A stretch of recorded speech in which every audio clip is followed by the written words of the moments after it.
Right, now what we have here is I've uploaded the Twitter tools, and two I've activated. Twitter tools, bit.ly URLs, and Twitter tools here. Now what we've got to do is we go in, and they've been activated, and what we're going to do is go into settings to get everything to work together, your blog and your Twitter account. Now here we go in the Twitter tool options. Now what I would do is sign into your Twitter account already, so that when you click on this link, you can use your same username and password to sign yourself in. Yeah. And what we have to do is we have to fill in all this information here, these keys: Twitter consumer key, Twitter consumer secret, the access token, which you can't get until you get those two first. Now I've actually all pre-done this because it's a bit of a pain in the backside to do. But if you follow this to the letter, and what I show you on the next page, you'll see what I mean. Now, that's where I am. Yeah. So this is the same. Yeah. Here we go. Here I am on Twitter developers. That's by clicking on that link. It will take you to the Twitter developer page. And what you're doing is you're creating something called an app for your site. Now, this is my account. Doesn't matter. There's nothing here that can do me any harm. This is my username. That's the actual description of my site. That's the secondary title, because the actual title is best-selling product reviews. That's the application of my website, so that's my full URL. It has to be in browser, which it does by default anyway, which is kind of nice. Your callback URL is the URL of your actual site, your blog, which is again there. Now this by default comes up as read only. You must set it to read and write.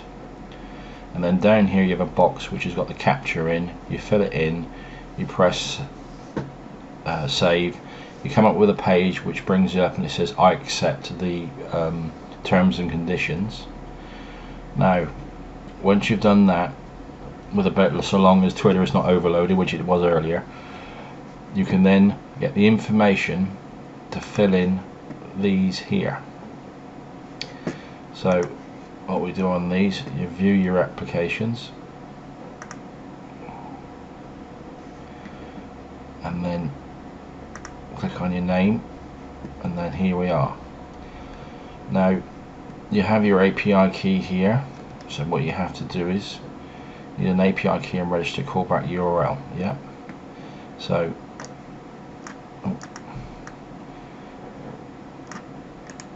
there you copy it, you go back, you put it in here, and you need your consumer secret, so you go back again. Where are we? So let's see.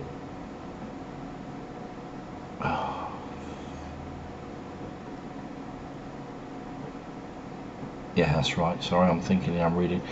There's your consumer secret, great big long thing. So you copy that. Twitter tools. You paste. Next, you go back again, and you go into my access token.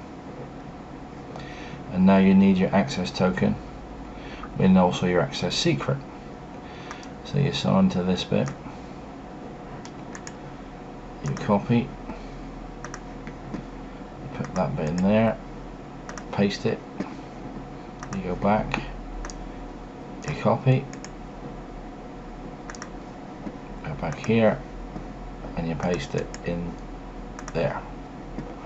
Then you go connect to Twitter,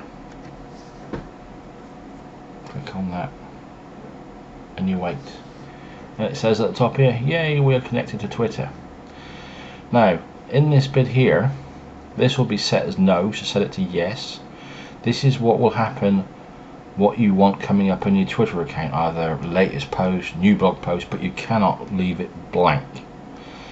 You want this set as default, so you say yes. Now this here, create a blog post from each of your tweets. Now I always have it as set as no. You can if you want to, but it's up to you. But most times it's best to say no. Now category for your tweet post, because you don't know what category you're posting in, you're better off leaving it as uncategorized. You leave that empty. Author for tweet post is admin, that's fair enough.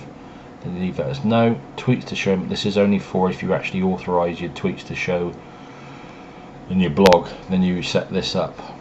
No, this is experimental. I just leave this exactly as it is, don't do anything. Then you do update Twitter options.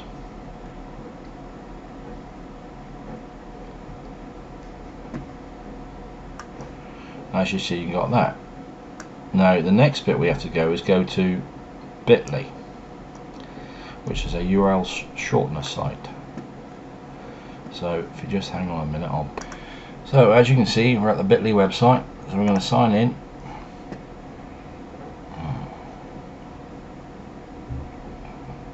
Sign in. Oh, where's me? Right, so here we go. We're assigned. I've logged into bit.ly. After a little bit of a pain in the neck with it. So what we need here is, if I go back, I'll show you. You need the bit.ly URL shortener, because when you're in Twitter and you get a post posted or a URL, sometimes they're quite long, especially if it's an article type 1 or it's a blog post. It can be like your full URL / and then whatever your blog title is. Well, you normally only got 100 and so many characters to play with on Twitter, so you have to have a URL shortener. Now you can actually use either j.mp or bit.ly. I've used bit.ly for a long time now. So what you want before you can activate this is your bit.ly username and an API key. So what I've done is here we go. This is on my bit.ly account. Is find my API key.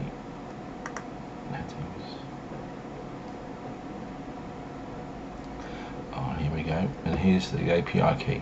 Now you copy and paste this. So you take your username and you copy that into there. You press Save Settings, and there you have it. So when you do a new post, which I will show you in another video, is that when I've done that post, written the content, I can select. I usually always save my new posts to start with as a draft, so because I don't want to get post on it, automatically has it set on post to Twitter. Sometimes you don't want that, so then I'll show you how I actually get it to come up, and then as soon as I publish the post, it'll automatically get sent to Twitter, which does save you a ton of time instead of having to do it manually. Okay, thank you for watching. Bye.